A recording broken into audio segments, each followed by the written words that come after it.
Σήμερα να πούμε για τις πιο συχνές τοξίνες που είναι πιθανόν να δηλητηριαστούν ο σκύλος και ο γάτος.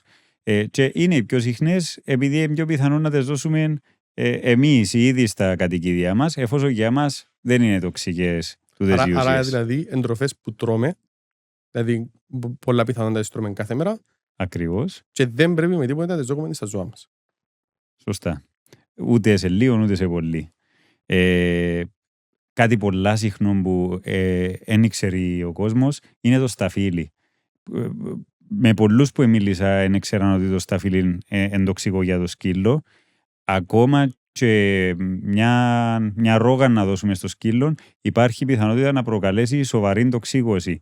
Ο μηχανισμός με τον οποίο είναι τοξικό το σταφύλι δεν εξακριβωθεί ακόμα και δεν εξαρτάται ούτε από τη δόση. Άρα αποφεύγουμε και το παραμικρό.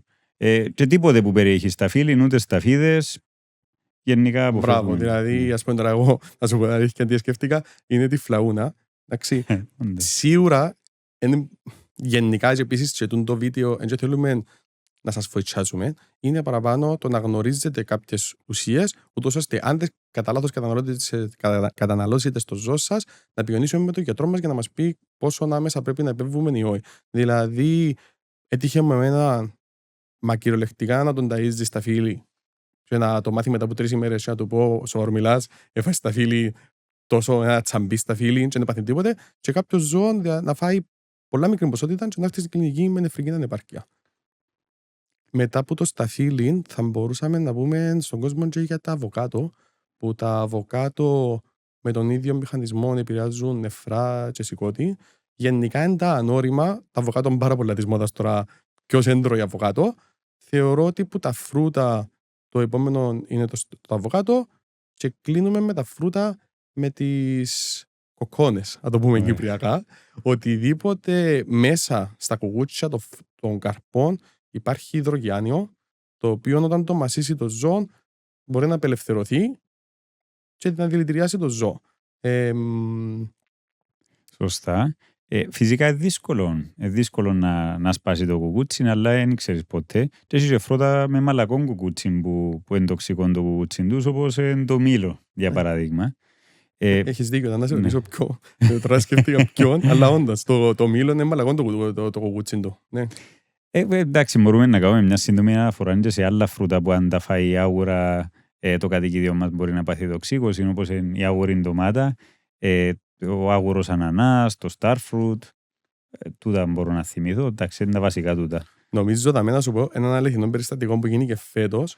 Έπιασε με ένας πελάτης και λέει μου, μόλις έπαιζε χαμή φορμόζα, εφούρισε και φαντήν ούλη να μάσει τη. Συγγνώμη μου διακόπτω, τι φίλοι ήταν το σκύλο. Ήταν mini pincher. Και άλλο του, έλα μέσα στην κλινική, κυρίως όχι τόσο για τον πυρήνα, δηλαδή για την κοκόνα, όσο για το ότι κατανάλωσε την ολόκληρη και πάρα πολλές φορές έρχονται με έφραξη εντέρου. Δηλαδή είπα του έλα κατευθείαν, γιατί δεν θέλουμε να πούμε τις πιθανότητες κατά πόσο να περάσει μέσα από το εντερόν ή όχι, και όπως του προκαλέσαμε εμετό, έφκαλε το φρούτο ολόκληρο. Αμάσιτο. Απίστευτο, λέω το, γίνεται να έφαγε ολόκληρη φορμόζα αμάσιτη. Τούτος είναι ο άλλος κίνδυνος των κουκουτσών να προκαλέσουν απόφραξη. Που είναι σοβαρός κίνδυνος και τούτος. Κάτι άλλο που μπορεί να προκαλέσει απόφραξη είναι οι ξηροί καρποί. Που τους ξηρούς καρπούς έχουμε και έναν που είναι τοξικό στο Macadamia nut, αλλά και οι ούλοι ξηροί καρποί μπορούν να προκαλέσουν δυνητικά απόφραξη. Μάλιστα έτυχε μου γατάκι με στραγάλι που τους πιο μικρούς ξηρούς καρπούς να έχουμε απόφραξη. Φίλε, απίστευτο. Να σου είμαι ειλικρινής, έχει πάρα πολύ καιρό να μου έρθει κάποιος με απόφραξη από ξηρών καρπών, αλλά πολλά πιο πιθανόν είναι να έρθει στην κλινική κατανάλωση ξηρού καρπού που προκάλεσε παγκρεατίτιδα. Γιατί πρέπει να ξέρετε ότι οι ξηροί καρποί είναι πλούσιοι σε λιπαρές ουσίες, πολλά ψηλές σε λιπαρά. Άρα, και ότι που κάνουν διατροφή πρέπει να ξέρουν για τις θερμίδες των ξηρών καρπών. Και έρχονται μετά, πάντα την επόμενη μέρα μετά που έφαγαν τις κούνες, με συμπτώματα πολλά σοβαρής γαστρεντερίτιδας. Γίνει και τη διάγνωση της παγκρεατίτιδας, γίνεται νοσηλεία και προσπαθούμε να αποσυμφορήσουμε το πάγκρεας. Ουσιαστικά το πάγκρεας είναι το μόνο όργανο το οποίο μεταβολίζει το λίπος που έρχεται από τις τροφές. Άρα όταν εισάγουμε στο κορμί του ζώου τροφές υψηλές σε λιπαρά, ουσιαστικά παρηφορτώνουμε με δουλειά το πάγκρεας και κρούζει. Και πρέπει εμείς να το επαναφέρουμε στην αρχική του μορφή. Και δυνητικά μια πολλά επικίνδυνη κατάσταση. Πολλά σοβαρή. Μετά τους ξηρούς καρπούς θα μπορούσαμε να πούμε... Για τον καφέ. Σίγουρα. Γενικά η καφεΐνη, ό,τι περιέχει καφεΐνη, ενεργειακά ποτά, καφές, δεν μπορεί να περιέχει καφεΐνη. Ρε φίλε, νομίζω τούτα που είπες, δεν ξέρω αν κάποια πιο στερεά τρόφιμα περιέχουν καφεΐνη. Είχες υποψή σου κανέναν. Τώρα εγώ σκεφτούμε κατά πόσον μπάρες αν έχουν καφεΐνη μέσα. Ή κάποιοι λιποδιαλίτες, εγώ που ξέρω. Εντάξει, φίλε, αν δω του σκύλου σου ή του γάτου σου λιποδιαλίτες, νομίζω είναι το πιο σωστό. Φίλε, άκουσα... Βασικά είπε μου άνθρωπος και εντάξει συζητήσαμε το να μην το κάνει ότι πριν το κυνήγι είναι ενεργειακό ποτό στους σκύλους του για να κυνηγούν καλά που είναι μέγα λάθος, είναι γεμάτο καφεΐνη. Σίγουρα ρε, απίστευτο, δηλαδή προσπαθώ το επεξεργαστώ. Δεν μπορώ να σκεφτώ τι σκέφτηκε. Δηλαδή αφού πιάνει πάνω μου, ας το δω στο σκύλο. Και τώρα που σου είπα, τώρα έκανα κλικ ότι και με τις μπάρες που συναφέραμε, οι μπάρες των πρωτεϊνών και γενικά πάρα πολλά γλυκά των ζώων περιέχουν ξυλιτόλια, ναι. Μπράβο. Άρα ακόμα μια ουσία που πρέπει να ξέρετε είναι η ξυλιτόλη. Είναι τόσο σαν να την ακούσετε σαν ουσία, αλλά παραπάνω τα τρόφιμα που είναι γλυκά μπορεί να περιέχουν. Που είναι ένα γλυκαντικό που μπορεί να προκαλέσει σοβαρή υπογλυκαιμία και άλλες παρενέργειες, κυρίως πάνω στο σηκώτη και στο σκύλο και στο γάτο. Οπότε γενικά διούμε γλυκά στα κατοικίδια μας, αλλά αποφεύγουμε οτιδήποτε περιέχει ξυλιτόλη. Ας σου κάνω μια ερώτηση που μπορεί πολλοί να σκεφτούν. Αφού είναι γλυκό, γιατί προκαλεί υπογλυκαιμία?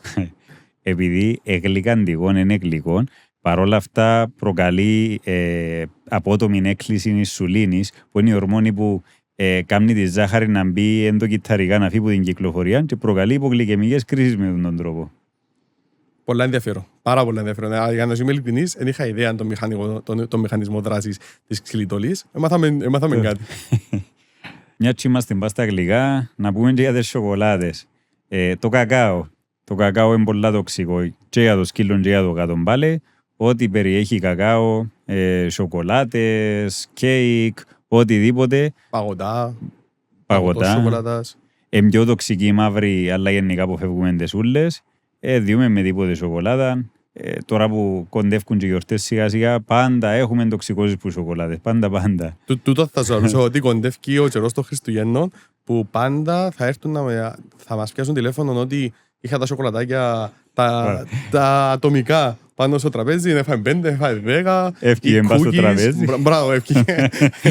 Κλασικό. Ναι. Πας στο τραπέζι. Σχεδόν κάθε μέρα μες στις γιορτές συμβαίνουν τα περιστατικά και είναι καλύτερο να τα αποφεύγουμε. Αφού συναφέραμε τις γιορτές, στο πατρικό μου συχνά στις γιορτές κάνουμε στιφάδο που έχει γεμάτο γκρεμμύδια και... Αρέσκει σου το στιφάδο? Πολλά. Για να σημαίνει ειλικρινής, εμένα ναι μου μου κάνει κάτι. Έχουμε και κυνηγούς στην οικογένεια και συνήθως είναι και λαγός και ναι, που τα αγαπημένα μου περιμένω το. Αλλά εν το διούμε στα κατοικίδια μας. Και ο σκόρδο και ο κρεμμύδι που μες στην ίδια οικογένεια μπορούν να προκαλέσουν ανεμία στα κατοικίδια μας.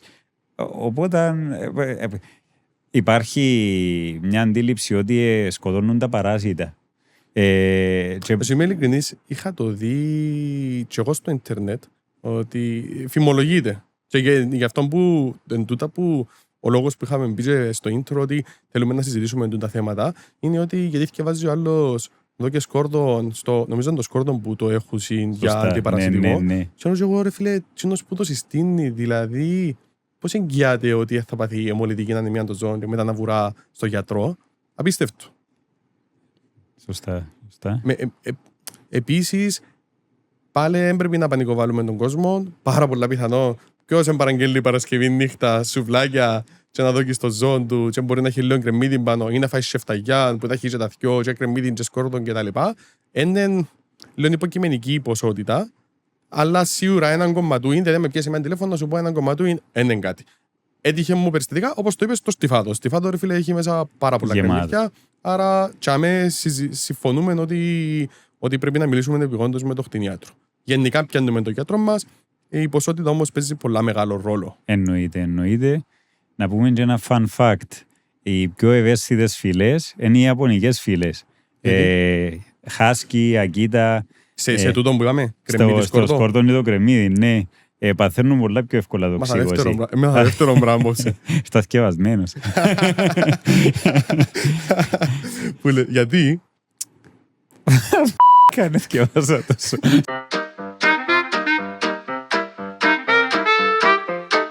Επιστρέψαμε, έκαναμε το homework μας και ο Μιχάλη είπε μας γιατί οι Ιαπωνέζικες φυλές έχουν παραπάνω ευαισθησία. Γιατί έχουν χαμηλότερα επίπεδα γλουταθιώνης και καλλίου. Θυμήθηκα τα φοιτητικά μου χρόνια τώρα. Πρώτη φορά που θυκεύασα την γλουταθιώνη, λέω, τι είναι το όνομα. Πόσο μας δυσκολέψαν τούτοι ορισμοί τότε. Και εντάξει, σκέφτου ότι εμάς έρχονται μας πιο φυσικά, γιατί οι πλήστοι ιατρικοί, οι ορολογίες, οι πλήστες, είναι από τα ελληνικά ή τα λατινικά. Σκέφτου στο εξωτερικό, ένας Εγγλέζος, δηλαδή ένας Ιταλός, να κάτσει να μάθει τη γλουταθιώνη. Φίλε, είχα πραγματικά την απορία. Όταν εργάστηκα και στην Αγγλία, απορούσα. Εγώ θεωρούσα ότι είναι εύκολο να τα θυμούμε, αλλά τις μεγάλες λέξεις τις ελληνογενείς, πώς τις θυμούνταν. Το πιο απλό, ισοφάγος, δωδεκαδάχτυλο κτλ. Πώς τα συγκρατούσαν, απίστευτο. Πράγματι, δυσκολευτήκαν πάρα πολλά. Συμφωνώ. Άρα, συνεχίζουμε. Μιας και είμαστε και έχουν το στιφάδο, να πούμε και για το αλκοόλ, αφού το στιφάδο περιέχει κρασί. Εντάξει, είναι τοξικό και για εμάς το αλκοόλ. Εντάξει, όλοι ξέρουν το, αλλά όλοι πίνουν. Για τα κατοικίδια μας όμως είναι πολλά πιο τοξικό. Ακόμα και πολλά χαμηλές συγκεντρώσεις και στο σκύλο, αλλά ειδικά στο γάτο, μπορούν πολλά εύκολα να κάνουν τοξικώση. Εννοείται δεν δίνουμε αλκοόλ στα κατοικίδια μας. Φίλε, την πρώτη φορά που μου είπε κάποιος ότι έβαλε μπύρα στο σκύλο του, για το χάζι. Έτυχε έτσι πράγμα. Για το χάζι, ναι. Φίλε, ρωτού ένα παραδέχτο. Γίνεται, απαγορεύεται και κατάλαβε κατευθείαν ότι ήταν λάθος. Αλλά είδες καμιά φορά. Γι' αυτό πρέπει να ακούν τα πράγματα. Ούτε το κρασί ή μπορεί το αλκοόλ να έρθει, το πιο πιθανό σενάριο είναι το να του βάλεις, το οποίο δεν είναι σωστή πράξη, είναι να έρθει μέσω του φαγιού. Δηλαδή να έχεις μαγειρέψει με αλκοόλ, σαν να το έχεις σπιτιά σου φαΐ στο σκύλο σου ή στο γάτο σου, που έρχεται σε συνάρτηση και με το στιφάδο, που μπορεί να το κάνεις κρασάτο. Ή τώρα που σκέφτομαι τι άλλο έχει μέσα, το λουκάνικο το κρασάτο. Ασχέτως ότι γεμάτο λίπος έχει και το αλκοόλ μέσα, το κρασί. Πάρα πολλά τρόφιμα έχουν αλκοόλ την ώρα που παρασκευάζονται και δεν πρέπει να τα βάλουμε. Εννοείται. Κάτι τελευταίο να αναφέρουμε και φάρμακα. Πολλά φάρμακα εμείς να πάμε να τα πιάμε over the counter χωρίς συνταγή γιατρού, διότι θεωρούνται επικίνδυνα φυσικά να τα πάρουμε στη δόση που λαλεί μέσα.